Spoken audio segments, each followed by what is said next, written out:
Press. जय जय श्री चैतन्य जय हो नित्यानंदा,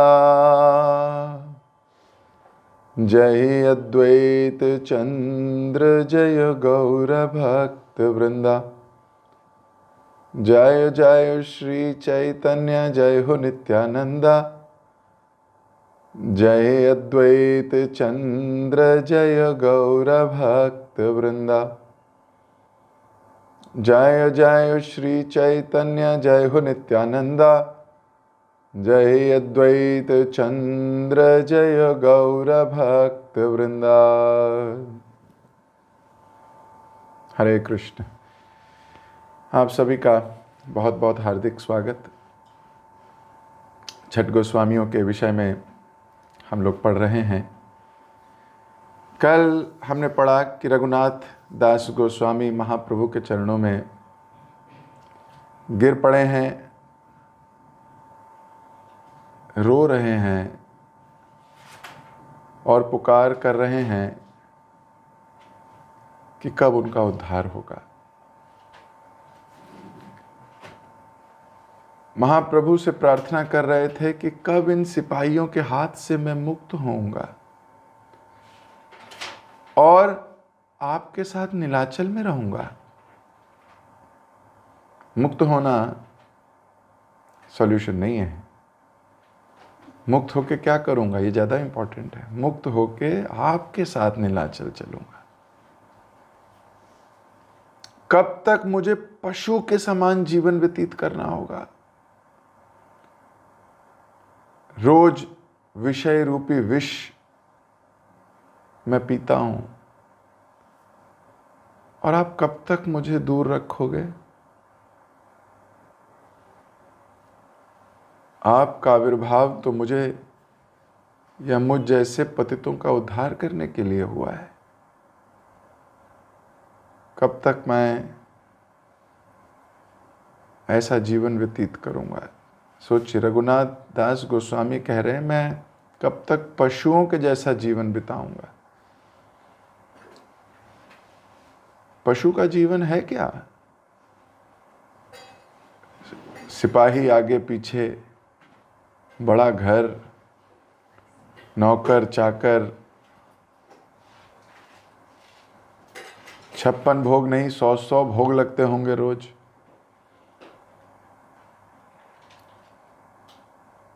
कितने लोगों को ऐसा पशु वाला जीवन चाहिए? लोगों की तो ड्रीम है ऐसा जीवन जीने की। वो तो चाहते हैं कि सैलरी हो हमारी इतनी हाई, बड़े घर हों, बंगले हों, लोग हों, नौकर चाकर आगे पीछे घूमते हों। रघुनाथ दास गोस्वामी कह रहे हैं मेरे लिए पशु का जीवन है।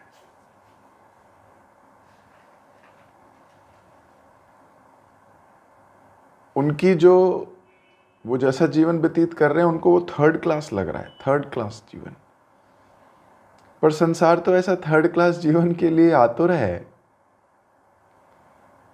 बड़े बड़े कॉलेजेस में जाता है, बड़ी बड़ी नौकरियां ढूंढता है, बड़ी बड़ी अपने जूते घिस देता है नौकरियां ढूंढने के लिए ऐसी। रघुनाथ दास कह रहे हैं पशु जैसा जीवन है।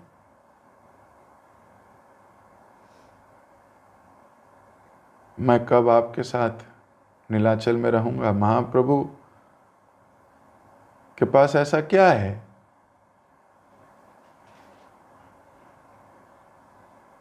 जो रघुनाथ दास गोस्वामी उन्हीं के साथ जीना चाहते हैं? ना तो घर है, ना बाहर है। खाना भी कोई बुला लेता है तो भिक्षा मिलती है तो खा लेते हैं, नहीं मिलती नहीं खाते हैं।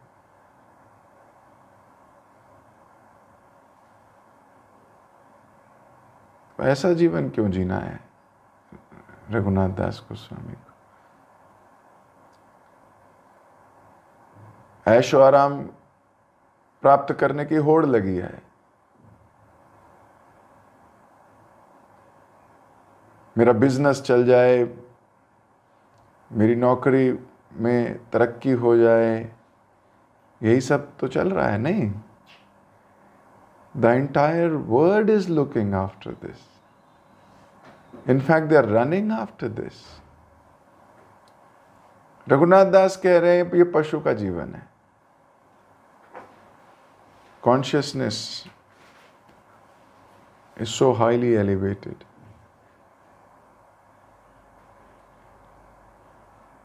और पूछ रहे प्रभु आप कब तक मुझ जैसे पतित की उपेक्षा करते रहोगे?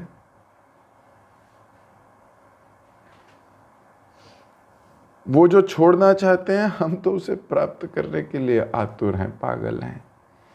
ऐश और आराम के साथ हमारा संबंध गहरा है. और जब हम दूसरों को ऐसी ऐश आराम की चीज़ों के साथ देखते हैं तो मन करता है हमारे पास भी होनी चाहिए.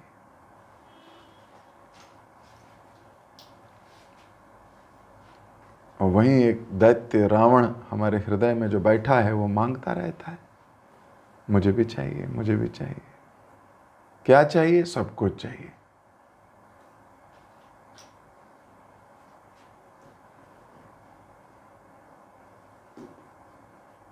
तो रघुनाथ दास गोस्वामी इसको पार कर गए हैं. He does not need anything. उनको तो सिर्फ महाप्रभु चाहिए, महाप्रभु का संग चाहिए. क्योंकि संग में जो हीरे मोती मिल रहे हैं, ये जो संग के हीरे मोती मिल रहे हैं, ये संसारी हीरे मोतियों से कहीं आगे है.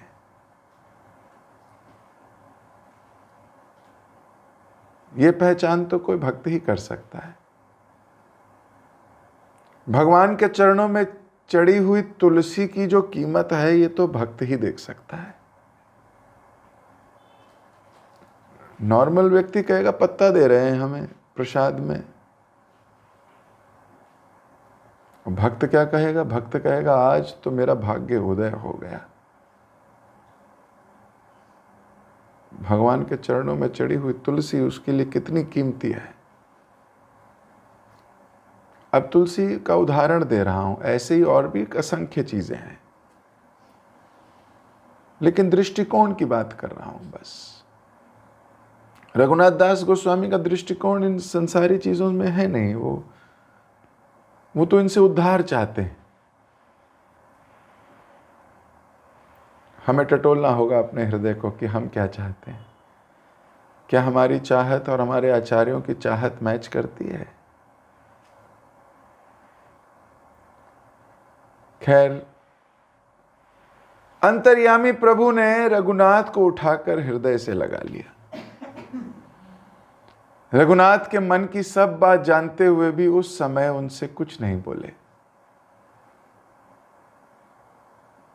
अद्वैताचार्य ने रघुनाथ के ठहरने की ऐसी व्यवस्था कर दी जिससे वे निर्वच्छिन्न गौर का संग सुख भोग कर सके. प्रतिदिन गौरांग महाप्रभु का उच्चिष्ट प्रसाद भी उन्हें देते रहे. गौर हरि जानते थे कि रघुनाथ तो उनके नित्य परिकर हैं. उनकी इस बार की लीला के अन्यतम सहायक के रूप में उन्हें निकलकर रंग मंच पर अभी आना है. पर अभी कुछ दिन और उन्हें संसार में रखकर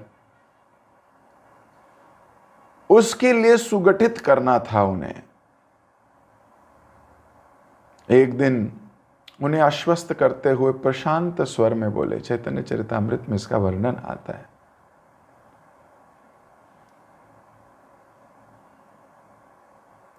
स्थिर होइए घर जाओ ना आओ बतूल, क्रमे क्रमे पाए लो के भव सिंधु कूल. मरकट वैराग्य ना कर लोक दिखाए, यथा योग्य विषय भुंज अनासक्त है. अंतरे निष्ठा कर बाहे लोक व्यवहार, अचिराते कृष्ण तोमर करीबे उद्धार. स्थिर होई घर जाओ ना हो बातुल. हे रघुनाथ, इस प्रकार उन्मत्त ना हो. मन को स्थिर करो, घर जाओ. भव सिंधु पार मनुष्य क्रमश पहुंच ही जाएगा। मरकट वैराग्य से कोई लाभ नहीं, जो लोगों को दिखाने के लिए होता है। घर जाकर अनासक्त भाव से विषयों का यथा योग्य भोग करो।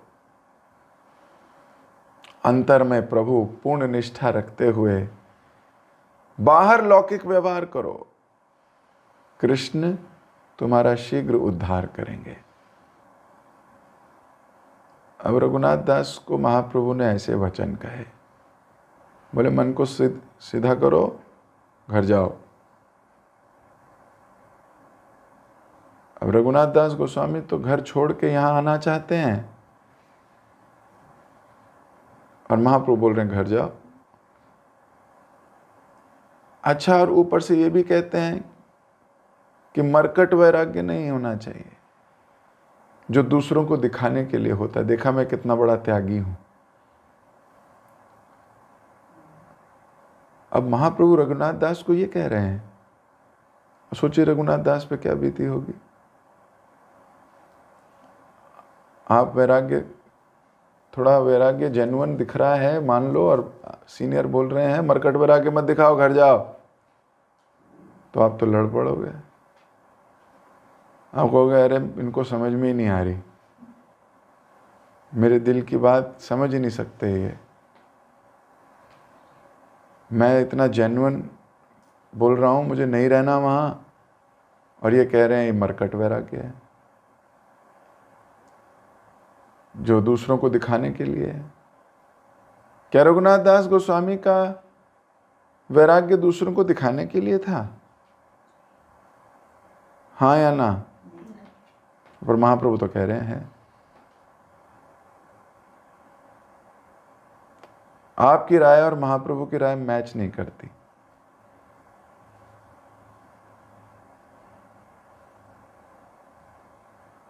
महाप्रभु बोले मरकट वैराग्य नहीं चलेगा, घर जाओ, दूसरों को कोई दिखाने की आवश्यकता नहीं है, और अनासक्त भाव से विषयों का भोग करो।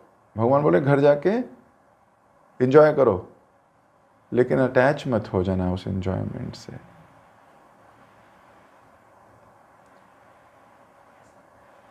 तो कई बार हृदय में बहुत वैराग्य आता है, पर वो कभी कभी आता है, कभी लगता है छोड़ दो सब कुछ, मरकट वैराग्य है। कई बार लगता छोड़ दो सब कुछ, फिर वही परिवार के आगे पीछे घूम रहा होता है। जीवा से क्या बोलता है, बहुत छोड़ दो सब कुछ, मरकट वैराग्य है, अभी अभी डेथ नहीं आई है। अनासक्त भाव से विषयों का यथा योग्य भोग करो। अटैचमेंट नहीं होनी चाहिए इन विषयों से।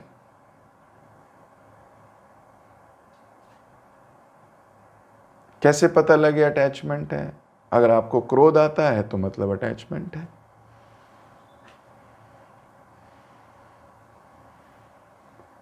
कभी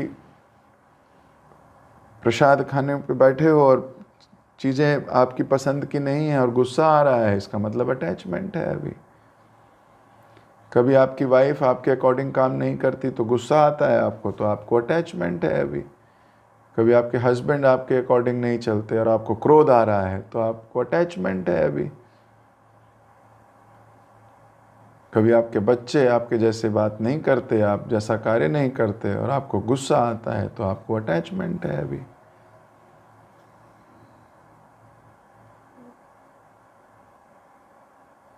बिना अटैचमेंट के महाप्रभु ने रघुनाथ दास गोस्वामी को कहा घर जाओ, गृहस्थी संभालो, मरकट वैराग्य मत दिखाओ मेरे को। लोगों में वाहवाही पाने के लिए भक्ति का पाथ मत बताओ कि मैं वो एक्टिविटी करूंगा जिससे दुनिया को लगे मैं इतना अच्छा भक्त हूं।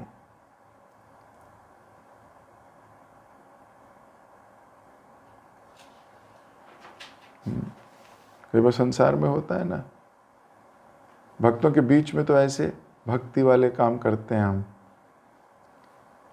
लेकिन भक्तों के बाहर चले जाते हैं तो फिर वही डिस्को पे डांस हो रहा होता है, वही कम कपड़े पहन के पार्टीज हो रही होती हैं। भक्तों के बीच में कितने एकदम भक्त बन के महाप्रभु बोल रहे मरकट वैराग्य छोड़ो।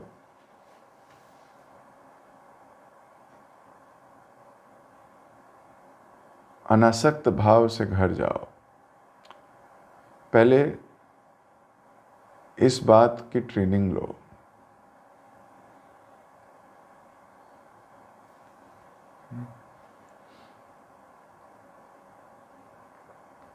मरकट वैराग्य ना कर लोक दिखाए, यथा योग्य विषय भुंज अनासक्त होय। अनासक्त हो जाओ पहले। हालांकि रघुनाथ दास तो अनासक्त ही है, लेकिन महाप्रभु अभी ने और तपस्या में भेजना चाहते हैं। रघुनाथ दास के लिए घर तपस्या है। वो तपस्या छोड़ के महाप्रभु के साथ आनंद लेना चाहता है। महाप्रभु बोल रहे आनंद नहीं मिलेगा, तपस्या मिलेगी, जाओ अभी और तपस्या करो। अंतरे निष्ठा कर बाह्य लोक व्यवहार, अचिराते कृष्ण तोमार करीबे उद्धार। अंदर अपने हृदय में बहुत निष्ठा रखो, लेकिन बाहर तरीके से दुनिया की तरह व्यवहार करते हुए दिखो मुझे। जैसे संसार के लोगों के साथ संसारिक व्यवहार होता है वैसे व्यवहार करते दिखो, लेकिन अंदर बहुत तपस्या होनी चाहिए, निष्ठा होनी चाहिए मेरे ऊपर, भगवान के ऊपर, ऐसे कह रहे महाप्रभु। और एक दिन कृष्ण तुम्हारा उद्धार करेंगे।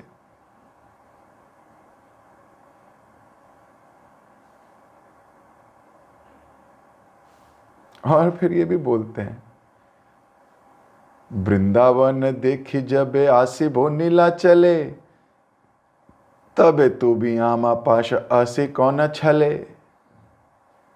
से छल से काले कृष्ण स्फुरा भे तो मारे, कृष्ण कृपा जारे तारे तेरा खीते पारे। वत्स, मन में किसी प्रकार का दुख ना करना। जब मैं वृंदावन से लौटकर नीलाचल जाऊंगा तब तुम किसी छल से मेरे पास आ जाना। छल का स्फुरण कृष्ण स्वयं तुम्हारे हृदय में कर देंगे। जिस पर कृष्ण की कृपा होती है उसे भला संसार में कौन रख सकता है। तो पहले थोड़ी सी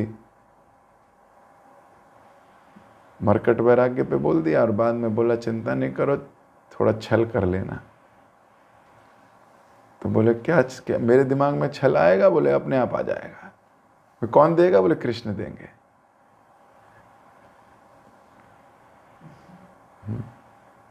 कृष्ण देंगे, वो सबके हृदय में है। सर्वस्य चाहम हृदि सन्निविष्टो, मत्तः स्मृतिर्ज्ञानम अपोहनम च। वो ज्ञान देते भी हैं, ज्ञान हर भी लेते हैं, लेकिन अगर तुम्हारे हृदय में स्ट्रॉन्ग डिजायर है, कृष्णा विल गाइड यू।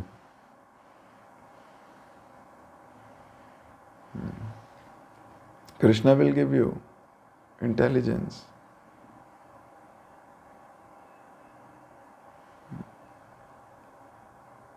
भगवान गीता में बोलते हैं, ददामि बुद्धि योगम तम येन माम उपयान्ति ते, तेषाम सतत युक्तानाम भजताम प्रीति पूर्वकम, ददामि बुद्धि योगम तम येन माम उपयान्ति ते। तो जो मेरी भक्ति करता है बहुत हृदय से, सतत युक्तानाम, हमेशा मुझे भजता है, मैं उसे बुद्धि देता हूं ताकि वो मेरे पास तक आ सके, ऐसा भगवान बोलते हैं। तो यहां महाप्रभु बोल रहे हैं घबराओ नहीं, कोई छल करेंगे। और ये छल का आइडिया भक्त के हृदय में तो आएगा नहीं, कृष्ण आपके हृदय में डाउनलोड कर देंगे, चिंता नहीं करो। तुम बस अपना वाईफाई ऑन रखना।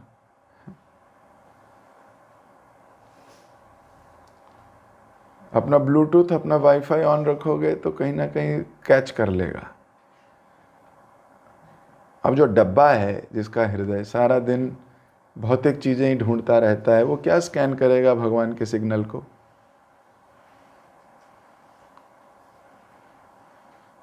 अगर हम केवल भौतिक चीज़ों से आसक्त अनासक्त भौतिक चीज़ों को ही देखते रहते हैं, तो क्या हम भगवान के सिग्नल को आइडेंटिफाई कर पाएंगे? सिग्नल आ भी रहा होगा तो हमें दिख नहीं रहा होगा, हमें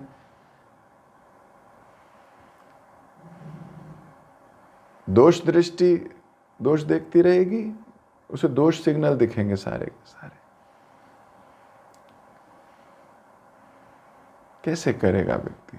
इसलिए हृदय पे काम करना है। इसलिए पहले रघुनाथ दास गोस्वामी को बोला, पहले हृदय पे काम करो, अपने घर जाओ, अनासक्त होके भोग करो, तपस्या है आपके लिए ये।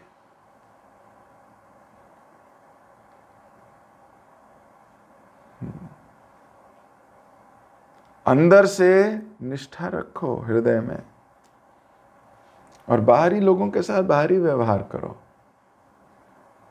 पर अंदर निष्ठा होनी चाहिए। और अगर ये ऐसा तुम कर पाए, अंदर बहुत धूम धूम कर भक्ति की अग्नि जल रही होगी, तो भगवान आइडिया दे देंगे तुमको मेरे पास आने का।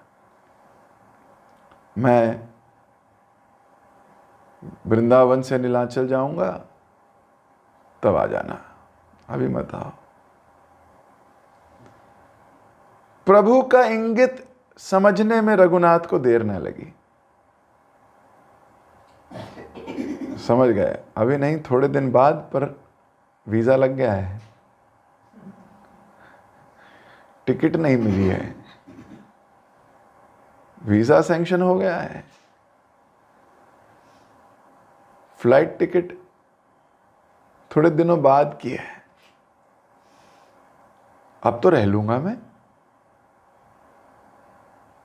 अगर किसी को आशा की किरण मिल जाती है, फिर वो प्रेजेंट परिस्थिति में भी रह सकता है।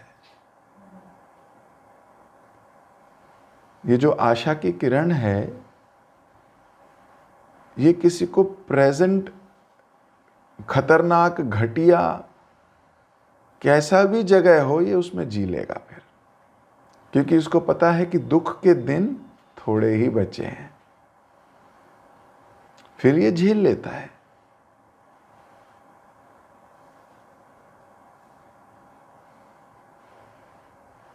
फिर तो उत्साह से वही काम करेगा।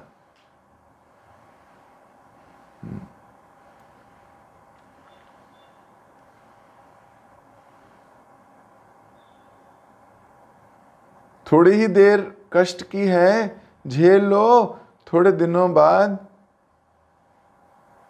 अच्छे दिन आने वाले हैं ना, फिर झेल लेगा वो। अच्छा आएंगे ना पक्के। हाँ, मैच्योरिटी। महाप्रभु ने क्या किया? महाप्रभु ने रे ऑफ होप दे दी कि आपका आइडिया बहुत अच्छा है, अभी थोड़ी और ट्रेनिंग करो, but I will accept you. बस, यू विल एक्सेप्ट मी ना? हाँ, थोड़े दिनों बाद सही। हाँ, अरे बस ठीक, कोई बात, अब ठीक है।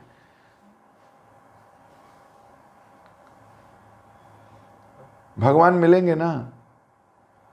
थोड़े दिन तपस्या कर लूं, मिलेंगे ना? हाँ मिलेंगे, पक्का ना? पक्का। अरे अब मैं कर लूंगा।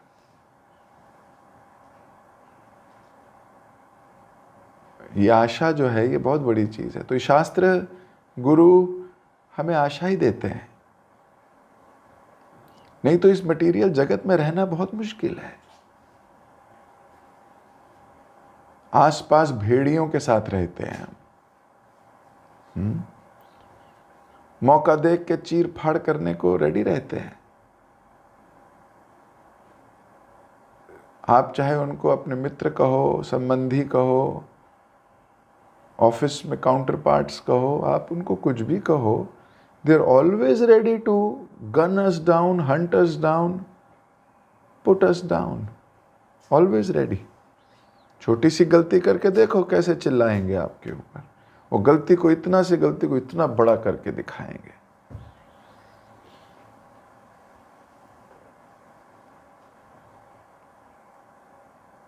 भेड़ियों के साथ जीवन बिताते हैं हम। लेकिन अगर कहा जाए थोड़े दिन और है, गुरु साधु शास्त्र हमें आशा देते हैं, अगर आपने इस जन्म में ठीक से किया तो फिर भगवान की टोली में है। ये आशा हमें भयंकर से भयंकर परिस्थिति में जाने को भी बल दे देती है। भक्त कहता नरक भी चला जाऊंगा अगर कृष्ण आपकी भक्ति मेरे साथ है तो। बस हमें इतना दे दो कि आपके भक्तों का या भक्ति का संग मिलता रहे, फिर हम कहीं भी रह लेंगे, कहीं भी रह लेंगे। आपके भक्त होने चाहिए। जब सीता का विवाह हुआ, सीता रिप्रेजेंट जीव, भगवान राम के साथ। अब विवाह उत्सव तो बहुत बड़ी कहानी है, मैं नहीं कहूँगा ज़्यादा। लेकिन जब बाद में पता लगा सीता को वन में जाना है, तो सीता ने तो कभी वन देखा ही नहीं था, उसको पता भी नहीं वन होता कैसे है। 15-20 कदम चलने के बाद सीता बोलती है क्या वन आ गया?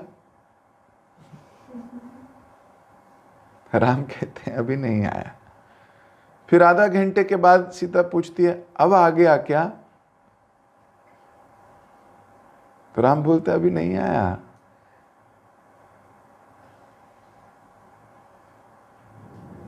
उसको क्या पता वन कैसा होता है। लेकिन राम बताते हैं जाने से पहले कि हे सीता तुम मत जाओ, वन में जंगली जानवर होते हैं, वन में बारिश होती है, धूप होती है, गर्मी होती है, कोई घर नहीं होता। ऐसे कोई प्लेट में खाना पक के भी नहीं आता, खुद ही ढूंढना पड़ता है और खुद ही और फल फूल खाने पड़ेंगे बस। कभी कभी जंगल में जंगल की आग भी लग जाती है। तुम मत जाओ, बहुत भयंकर परिस्थिति है।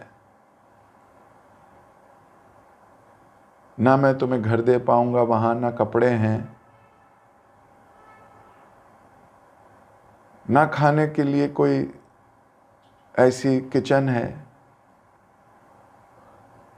मैं आपको कुछ नहीं दे पाऊंगा, चलते रहना होगा बस। और फिर 1-2 महीने की बात नहीं है, 2-4 दिन की बात नहीं है, 14 साल की बात है। तुम क्या करोगी जाके?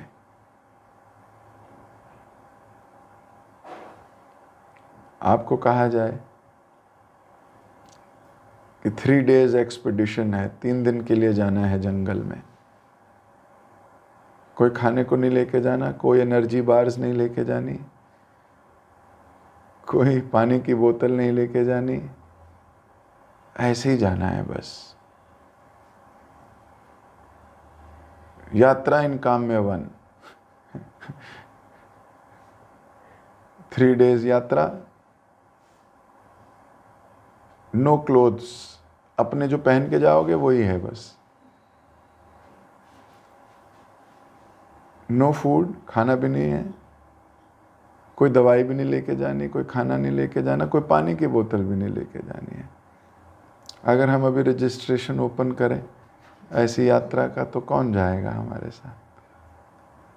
बोलेंगे प्रभु जी आपको हम खुशी खुशी विदा करेंगे। आप अकेले जाइए प्रभु जी, इस बार हमारे घर में थोड़ा काम आ गया है, ऑफिस की छुट्टी नहीं मिल रही है।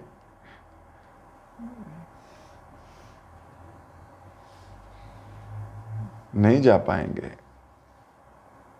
3 दिन, चलो 3 दिन छोड़ो, 2 दिन।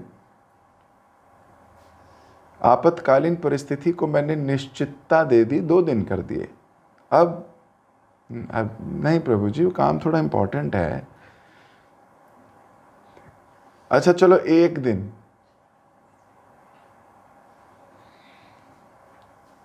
बहुत मुश्किल है। अगर 14 साल ऐसा रहना हो और आपको चॉइस भी दी गई हो, राम कह रहे तुम्हें जाने की जरूरत ही नहीं है, चॉइस है तुम्हारे पास सीता, मत जाओ, मैं कह रहा हूं मत जाओ। नरक है वहां ना, नरक जैसी परिस्थिति है। सीता बोलती है आप साथ हो तो मैं कहीं भी चली जाऊंगी, मुझे भोगने की आवश्यकता नहीं, मुझे भोग वस्तुएं नहीं चाहिए, मुझे तो आपका संग चाहिए। संग is more important than place. हमारी कॉन्शियसनेस है place is more important than संग।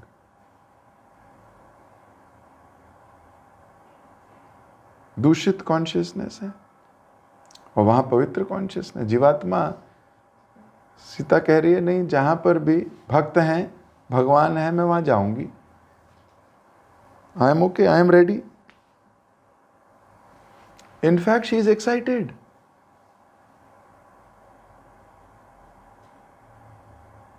और वो तर्क पे तर्क पे तर्क पे तर्क दे रही है, पर राम मान नहीं रहे। फिर ब्रह्मास्त्र चलाया। स्त्रियों के पास होता है ब्रह्मास्त्र। अब राम मान नहीं रहे, नहीं जाना नहीं जाना, फिर ब्रह्मास्त्र निकाला। बोली अच्छा है मेरे पापा नहीं है यहां। अब राम को लगा है पापा कहां से आ गए, खानदान को क्यों ला रही है बीच में। अच्छा है मेरे पापा नहीं है, मेरे पापा होते तो बोलते किस व्यक्ति से विवाह करा दिया, अपनी बीवी की रक्षा भी नहीं कर सकता, लेके ही नहीं जा सकता। क्या मतलब है, कह रहे हो इतने डेंजर है वहां, जानवर है। अरे तो तुम किस लिए हो, बचाओगे नहीं क्या अपनी बीवी को, जान नहीं है क्या।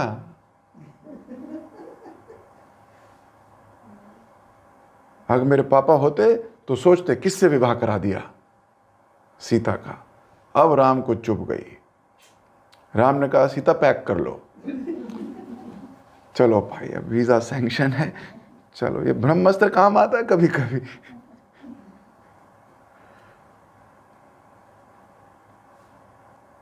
तो माताएं थोड़ा ध्यान दें, हर बार ना चलाएं,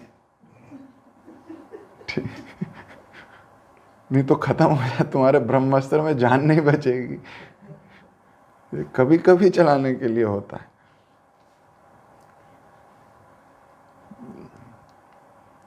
तो कहने का अर्थ है कि बस समझाना ये चाह रहा हूं कि सीता चाहती थी कि जहां भक्त हैं, भगवान है, मैं भी वहीं हूं। संग इंपॉर्टेंट है। फिर मुझे कैसी भी परिस्थिति में रख दो, खाना मिले ना मिले, नौकरानियां हो ना हो, सेवादार हो ना हो, फिर मैं कैसी भी जगह रह लूंगी। तो यही रघुनाथ दास गोस्वामी, वो कहाँ देख रहे हैं कि चीज़ें हों, ऐसी हो, मेरी कंडीशन अप्लाई हो, मुझे नीचे वाला कमरा चाहिए, मुझे मेरी ट्रेन की जो सीट है वो नीचे वाली होनी चाहिए, मेरे पास गीज़र है कि नहीं रूम में, खाना मिलेगा कि नहीं मिलेगा, पहले ये कंडीशन टिक होंगी तब जाऊंगी यात्रा में। मतलब ही नहीं है। भक्त हैं तो बस हैं।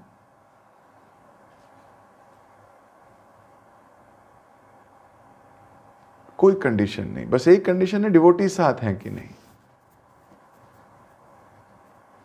खुद को तकलीफ होगी तो हो जाए, क्या बड़ी बात है।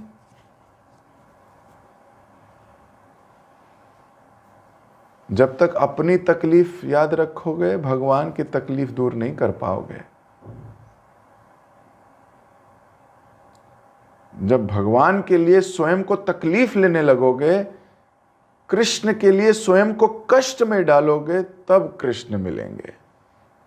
सहूलियत से कृष्ण नहीं मिलते कि मुझे सहूलियत भी मिल जाए और कृष्ण भी मिल जाए, ऐसे भगवान नहीं मिलते। कृष्ण को प्राप्त करने के लिए क्या कीमत चुका सकते हो। इतने सस्ते नहीं है भगवान कि हमारी सहूलियत भी हो, भगवान भी मिल जाए, ऐसा पॉसिबल नहीं है, कष्ट लेना पड़ेगा।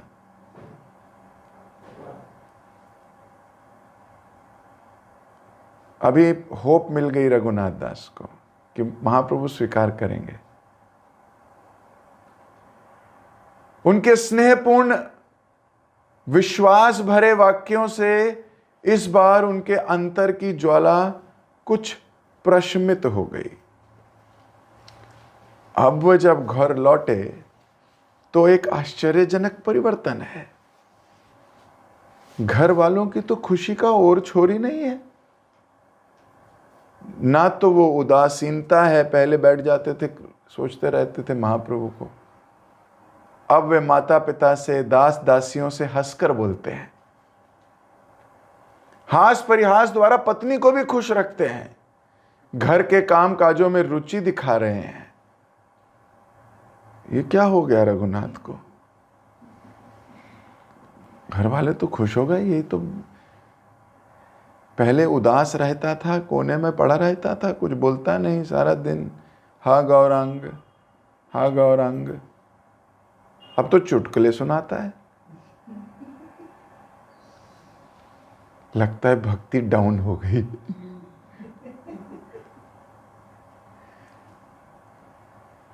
लगता है इसको समझ में आ गई है वहां कुछ रखा नहीं है, इतना नहीं है, वहां कुछ देख आया है। हम तो पहले ही कहते थे, लेकिन चल देर समझ में आई, पर समझ तो आई। इन्हें क्या पता प्रभु की आज्ञा है एक्टिंग करने की। प्रभु की आज्ञा है, यही तपस्या है। अजीब हैं भगवान के आदेश, समझ नहीं पाएंगे। कोई भोग रहा था तो उसका कंबल देख के बोल दिया बहुत अच्छा लग रहा है, तो वो बेचारे को कंबल भी देना पड़ा। इतनी सी भी भोग की इच्छा उसके हृदय में पसंद नहीं आई, और कोई सब कुछ देने को तैयार है, उसे घर भेज दिया, बोले जाके भोग कर। अब मान लो ये रघुनाथ दास गोस्वामी और सनातन गोस्वामी साथ में बैठ जाते और बोलते तेरे को क्या आज्ञा दी है? बोले मेरे को बोला है तेरे भैया कंबल भी हटा यहां से, कोई भोग नहीं करना तेरे को। बोले मेरे को बोला है कि जाके ऐश कर। अब ये दोनों को आप मिला दो उस दिन, दोनों बिविल्डर हो जाएंगे। यार भेदभाव करते हैं यार, ये तो तेरे को कुछ मेरे को कुछ।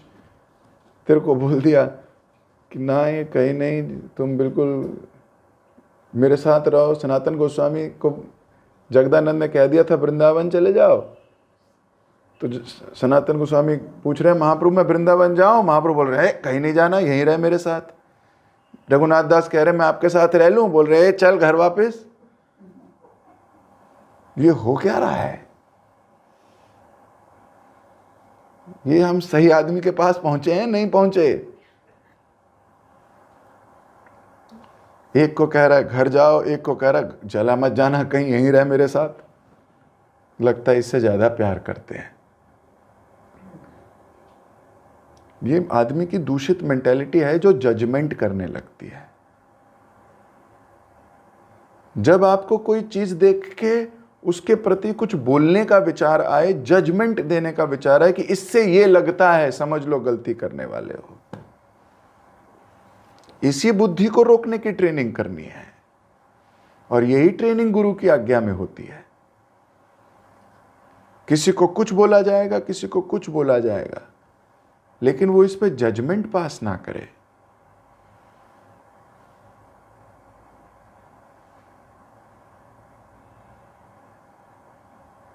नहीं तो लोग जजमेंटल बुद्धि वाले होते हैं, ये अपनी जजमेंट से ही मरते हैं। गुरु की एक्टिविटीज, कृष्ण की एक्टिविटीज, वैष्णव की एक्टिविटीज से नहीं मरते, ये अपनी जजमेंट बुद्धि से मरते हैं।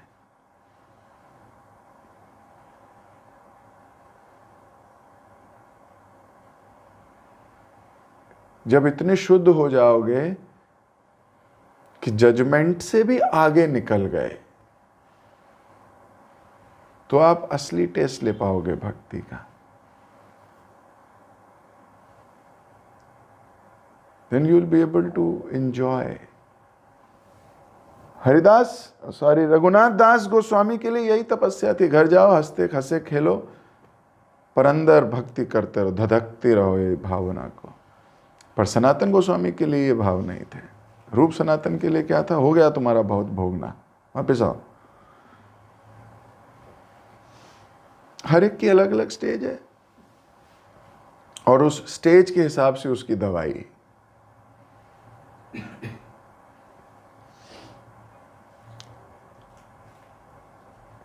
इसलिए ज्यादा जजमेंट नहीं करनी चाहिए। तो यहां तो अभी बिल्कुल बदल गए घर आते ही रघुनाथ दास गोस्वामी। आश्चर्यजनक परिवर्तन है, एकदम 360 डिग्री चेंज। वो आदमी जो चुप रहता था, सारा दिन माला लेके घूमता था, सारा दिन, उसको महाप्रभु ने बोला मजे करो, अभी थोड़े दिखाओ दुनिया को। खैर ये छल भी थोड़ी दिन तक ही चलेगा।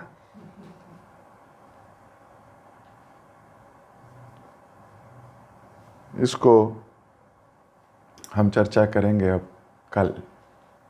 वाणी को यहीं दे रहा हूं विराम। चहल पहल शुरू हो गई है रघुनाथ के घर में।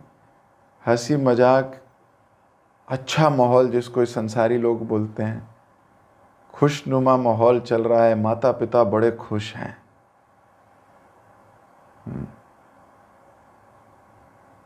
अब उनको घर के कुछ काम भी देने वाले हैं।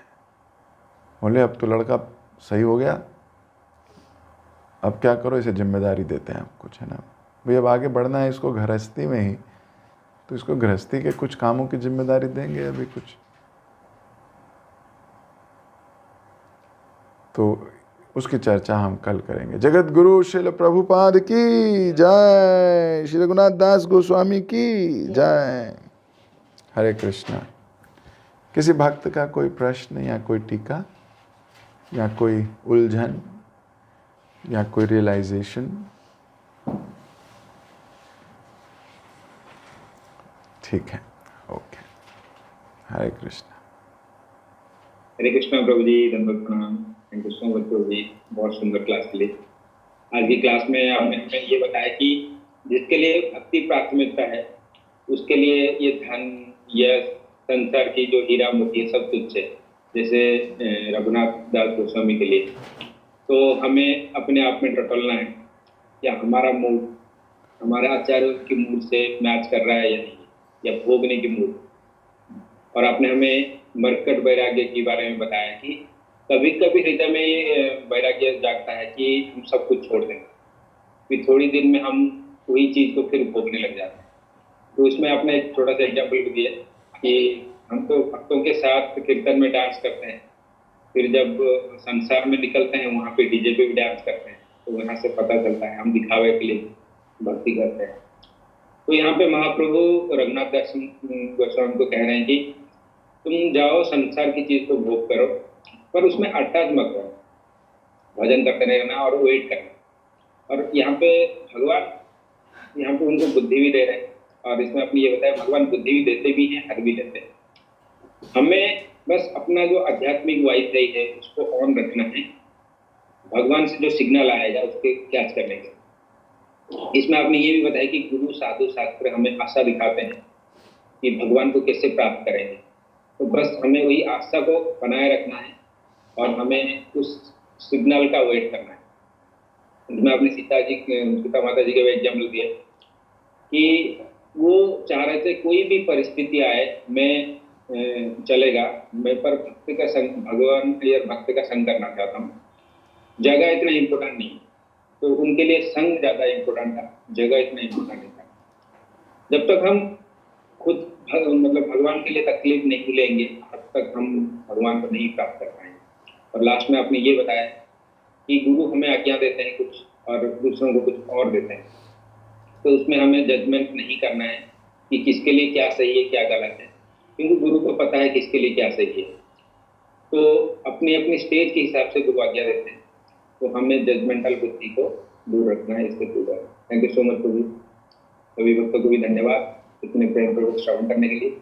हम प्रभु जी का धन्यवाद करेंगे एक बार। Hare Krishna Hare Krishna Krishna Krishna Hare Hare, Hare Ram Ram Ram Hare Hare. Thank you so much Prabhu.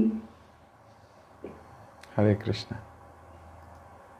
Recording stopped. भक्ति बहुत गहरी है।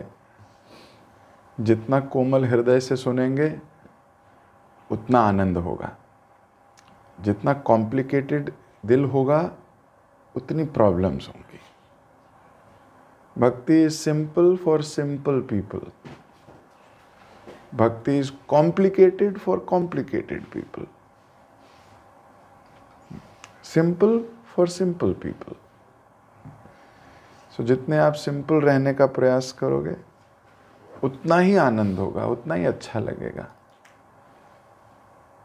जितनी हृदय में टेढ़ी मेढ़ी चीजें चलेंगी उतना गड़बड़ करोगे। हरे कृष्ण। खुशबू माता जी, यस। हरे कृष्ण प्रभु जी। अच्छा प्रणाम प्रभु जी। मैं बहुत सोच रही थी कि कैसे रखना अपनी मतलब अपने कष्ट के बारे में कैसे हम नहीं सोच मतलब आएंगे, क्योंकि और उसकी वजह से हम कृष्णा से दूर हो जाते हैं। और हम कैसे सिर्फ अपने कष्ट को ना सोच के सिर्फ भगवान को कष्ट भगवान के लिए सोचे या उनके लिए जप करे, या फिर सिर्फ उनके लिए कष्ट लेने को बिल्कुल हृदय से बिल्कुल ऐसे हो जाए, तो ऐसे कैसे होगा? ओके तो पता ही नहीं। देखो, मैं आपको एक छोटे से उदाहरण से समझाता हूँ। माँ अपने बच्चे के लिए कितने कष्ट लेती है। पहले 9 महीने उसको पेट में रखती है, बहुत कष्ट है। मैं आपको 2 किलो का बैग पीठ पे टांग दूं और बोलूं 9 महीने तक इसको टांग के घूमना है, उतारना ही नहीं है, आप 2 दिन में बेकार हो जाओगे। आप कहोगे मुझे नहीं टांगना भैया। वो कैसे प्रसन्नता से कष्ट ले लेती है। फिर जब बेबी हो जाता है, देखो कितना कष्ट है। The process is so painful. उसके बाद वो बच्चा होता है, वो कहीं भी सुसु करता है, कहीं भी मलमूत्र त्यागता है। माँ को वो उसको भी साफ करती है, बड़े प्यार से उसको देख रेख करती है। उसका ऑब्जेक्टिव मलमूत्र नहीं है, उसका ऑब्जेक्टिव अपने बच्चे को साफ रखना है। बच्चे को साफ रखने की खुशी इतनी है कि वो मलमूत्र भी साफ करती है। वो बच्चे से इतना प्यार है उसका कि उसकी गंदगी भी ले लेती है। कोई कैसे किसी की गंदगी साफ कर सकता है? वो कर ही नहीं। उससे पूछो, उसको तो मजा आ रहा है। क्यों? क्योंकि वो आनंद ले रही है। बच्चे के साथ प्रेम ज्यादा है। तो जब प्रेम ज्यादा होता है ना, तो फिर कष्ट छोटे दिखते हैं। जब प्रेम कम है तो कष्टों पे फोकस होता है। जब प्रेम है तो प्रेम पे फोकस होता है। मैं आपको उदाहरण देता हूं, कई उदाहरण ऐसे मिल सकते हैं। कई बार आप यात्राओं में जाओ या कहीं बहुत भीषण परिस्थितियों में हो, कुछ लोगों को प्रॉब्लम्स दिखती ही नहीं है, उनको मजा आ रहा होता है। और कई से कह रहे होते खाना नहीं मिला, ये नहीं मिला, है ना। ऐसा क्यों है? 2 भिन्न भिन्न भेद। ये भेद क्यों है? कोई बहुत भरपूर आनंद ले रहा है, कोई आनंद नहीं ले रहा। उसको प्रेम का स्वाद आ रहा है, उसको लग रहा है यही स्वाद बहुत टेस्टी है, साथ बैठ गए। ये भिन्न भिन्न चीजें हैं, कॉन्शियसनेस के लेवल हैं। तो जैसे उस माँ की कॉन्शियसनेस है, वो बच्चे को मल मूत्र गंदगी। आप देखो, मैं कई लोगों को देखता हूँ बहुत मेहनत करते हैं अपने बच्चों के साथ, है ना। उन्हें पढ़ाएंगे, उनको लिखाएंगे, रात भर जागेगी, उसके साथ बैठ जाएगी, वो पढ़ रहा है तो वो भी बैठ जाएगी कि नहीं मेरा बच्चा पढ़ रहा है, रात को कहीं कुछ देना पड़ जाए, इसको भूख लग जाए, कुछ कर ले तो मैं थोड़ी हेल्प कर दूंगी। अब पूछे कोई आदमी है तुम इतने कष्ट कैसे ले लेती हो, इतने कष्ट ले रही हो? वो कहती है मेरे को तो मजा आ रहा है। कष्ट कहाँ है? मेरा बच्चा कुछ बन जाएगा, कुछ करेगा, मुझे खुशी होगी, मैं तो खुशी हूं, मैं तो बहुत खुश हूं। ऐसी डिवोटीज है माता जी। लोगों को लग रहा है कष्ट ले रहे हैं, लेकिन वो तो खुश हैं। सुबह उठने में इन्हें मजा आता है, कष्ट नहीं है। भगवान की आरती करने में इनको अच्छा लगता है, भगवान के ग्रंथ पढ़ने में, क्लास में बैठने में, श्रवण करने में इनको अच्छा लगता है। कोई दूसरा व्यक्ति को बताओ आप अपनी दिनचर्या, बोलेगा हाँ यार क्या कर रहे हो यार, तुम पागल हो गए हो। दुनिया को बताओ जरा, हम सुबह सुबह 3:30-4 बजे उठ जाते हैं, वो पहले बोलते हैं तुम ये बात सुनने से पहले मेरे कान क्यों नहीं फट गए, 3:30 बजे उठते हो यार, हम तो 3:30 बजे सोते हैं। फिर बोलो नहीं नहीं, हम केवल उठते नहीं है, उठते ही नहाते हैं। नहा लेते हो? रोज रोज नहाते हो? यही सुन के कई लोग हो जाते हैं। तो फिर उनको बताओ नहीं नहीं भाई, ब्राह्मण है तो 2 बार नहाना पड़ता है, गायत्री करते हैं। 2 बार नहाते हो?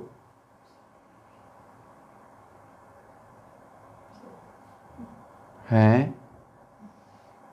अरे हफ्ते में 1 बार भी ठीक होता है, पता है तुम्हें, मतलब ऐसे। पर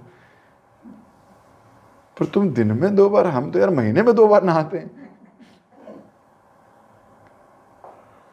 अच्छा, फिर हम उन्हें बोलो कि देखो हम नहाते ही नहीं हैं, फिर हम आरती भी करते हैं भगवान की, फिर हम बैठ के जप भी करते हैं।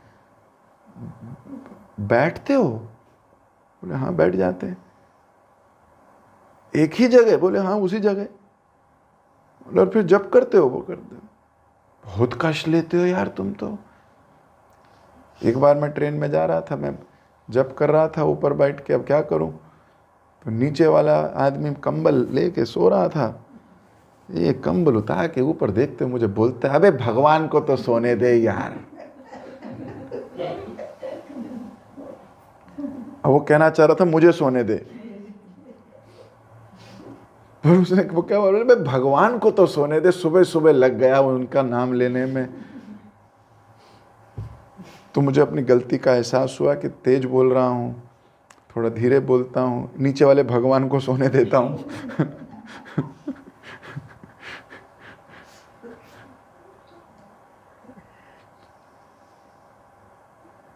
तो लोगों को बहुत कष्ट है, वो हमारी दिनचर्या देख के सोचते हैं बहुत कष्ट है, पर भक्त से पूछो वो तो मजे लेता है, वो तो डांस करता है गुरु पूजा में एकदम। चक्षुदान दिलो जय ही जन्मे जन्मे प्रभु से ही। सुबह सुबह डांस। आप किसी भौतिक आदमी को सुबह डांस करा के दिखा दो, सुबह सुबह 7 बजे डांस। देखो लाइट भी चली गई, बोली ये तो हम सुन ही नहीं सकते इस बात को, काहे सुन, सुबह सुबह काहे का डांस होगा सुबह। तो संसारी लोगों को लगता है हम बहुत कष्ट ले रहे हैं, भक्तों को पता है हम आनंद ले रहे हैं। अब हमें इसमें भी कष्ट लेना है, ठीक है। कष्ट कैसे आएगा? कष्ट आज्ञाओं में आएगा। कष्ट आएगा कि इतना काफी नहीं है, जाइए बुक डिस्ट्रीब्यूशन करिए जाके। कष्ट आएगा प्रचार कीजिए जाके, लोगों को बताइए, जगह जगह जाके बताइए, भगवत गीता क्लास में आओ, भागवतम क्लास में आओ, भक्तों की टोली में जुड़ो। यहां पे अब कष्ट शुरू होगा। कष्ट शुरू होता है जब सेवा शुरू होती है। जब सेवा शुरू होती है तब कष्ट शुरू होते हैं, उससे पहले तो मजा ही है, क्योंकि आप सेवा करने लगोगे तो दूसरा व्यक्ति आके, फिर भक्तों के भी बीच में आपस में फॉल्स ईगो क्लैश होती है, भक्तों में भी होती है। फिर वो ईगो आ जाएगी बीच के अंदर, ये ज़्यादा क्यों कर रहा है, तू कम क्यों कर रहा है, ये आगे निकल गया तो मेरे को आगे निकलना था, इसने क्यों किया, मैंने करना था, ये तो सेवा मैं कर सकता हूँ अच्छे से, ये क्यों कर रही है, इसी को क्यों बार बार नाम लिया जा रहा है, अरे मैं भी करती हूँ, मेरा को तो भूल जाते हैं प्रभु जी, इसको ये करते हो, मेरे को इग्नोर होता है, उसको ये होता है, फिर ये सब अपने फिर कष्ट शुरू होते हैं। जो इनको भी झेल लेता है वो आगे बढ़ जाता है। तो यहाँ कष्ट शुरू होंगे, इसलिए कष्ट लो, कोई चिंता नहीं है, ठीक है। थैंक यू प्रभु जी। प्रभु जी समझ में आया कि अटैचमेंट नहीं है इसलिए हम कष्ट नहीं लेना चाहते हैं। तो हमें अटैचमेंट भगवान के प्रति बढ़ाना है जिससे कि हम कष्ट लेने के लिए भी अपने, जैसे माँ अपनी बेटी के लिए करती है वैसे कर सकते। ब्यूटीफुल, यस, क्योंकि हमें प्यार नहीं है, अटैचमेंट नहीं है, इसलिए हमें कष्ट लगता है। लेकिन जब प्यार होगा तो फिर कष्ट लगेगा नहीं, फिर तो आप कहोगे अरे ये तो मेरे को मजा आता है करने में, ठीक है। ठीक है प्रभु जी। ओके, हरी हरी, अभी मुझे दीजिए आज्ञा, आप सबसे मुलाकात